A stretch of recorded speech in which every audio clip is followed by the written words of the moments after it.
In this video, we're going to be discussing how to remove and install your engine's dowel pins.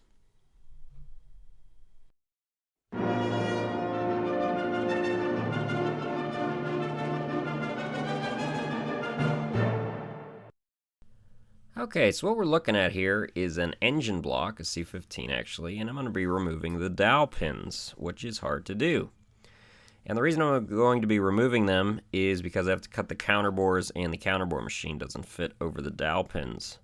So this is a dowel pin right there, and they can be solid or they can be hollow, and I'm going to be using a set of tools that I got on Amazon to remove them. You could be removing these for various reasons, obviously. And this is the kit that I'm going to be using. This is a cow van tool set. I've never bought any of their tools before, but this set has metric and standard. The metric's very small, up to 12 millimeter, and then the standards go up to 1/2 inch. This is the part number. You can get metric or standard. I got the master set, so it has both. I want to say it was about $100. Cat also has a tool. It's more of a slide hammer design. I bought this for myself because it wasn't very expensive. The other tools you'll need are 2 wrenches, 13/16 and a 3/4. 21 millimeter and a 19 millimeter would work as well. And you'll notice I have molybdenum lube on the threads of the bolt, on the bottom and the top. And the reason for that is anytime I'm doing anything with a puller, I like to lubricate the threads. So we have our dowel pin here. And another tool I like to use is a little brass hammer.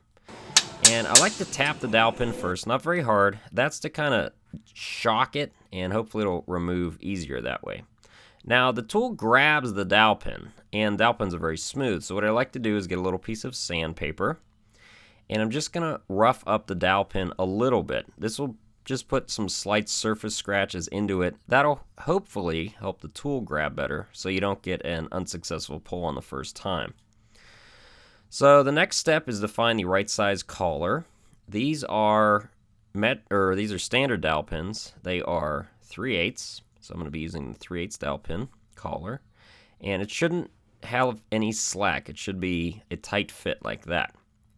The next step is to get this tool here. Now on the inside here I put some molybdenum paste as well. You can use anti-seize.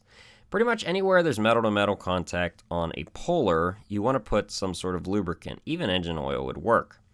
And that's to prevent galling or wearing out the tool. So after I put that on, I will just tap it in place. You don't have to tap it, but I do. It just helps it seat quicker. So I get my little brass hammer. Now the reason I'm using a brass hammer is because it's softer than steel, so hopefully I won't damage my tool or the dowel pin. So the next step is to put your bolt/stud in there, and you're just going to run it down finger tight all the way in. And I always use these washers between any metal-to-metal surface as well. It prevents damaging the tool. So all the way till it stops, and then you're going to use the wrenches I discussed earlier, your 3/4 and your 13/16, and you're going to tighten this tool down. Now, the proper tightness, you'll have to experiment with that. Obviously, you don't want to over-tighten it. You might break your tool. And what that does is it compresses the outer collar over the inner one and forces the teeth of the inner collar into the dowel pin. But it will not damage the dowel pin.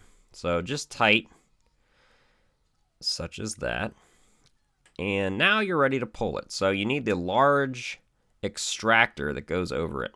So this just slides over the whole assembly like that. And then I'm going to put a washer, like I said before. Now you can see the molybdenum paste on there. If you don't know what molybdenum paste is, it's a real fine lubricant that's put in grease and on bolt threads to prevent them from galling. And then I'm going to put my nut. And then I just run the nut down finger tight.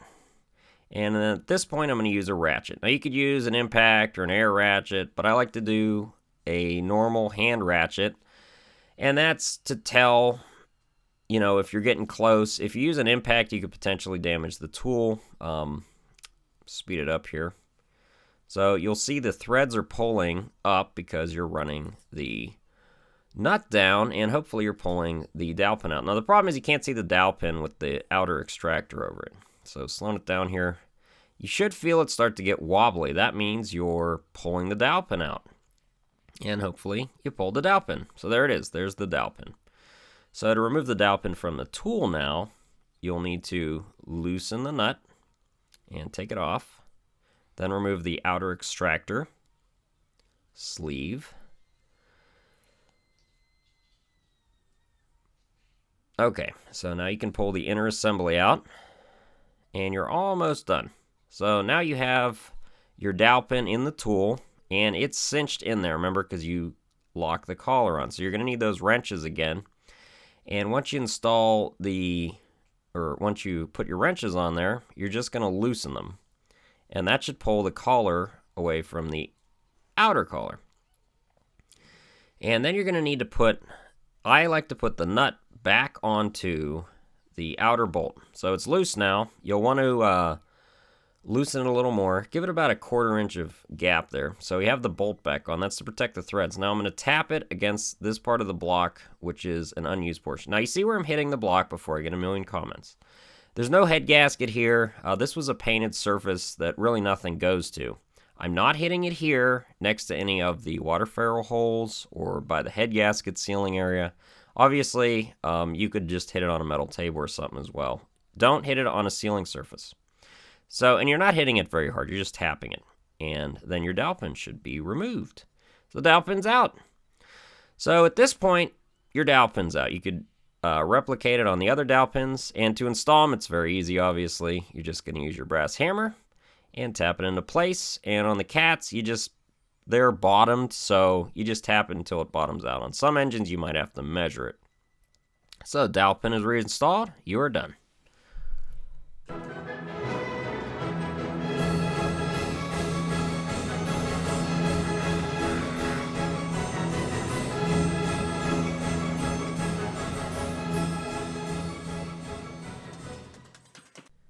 Now you're just going to pull that dowel pin out of there.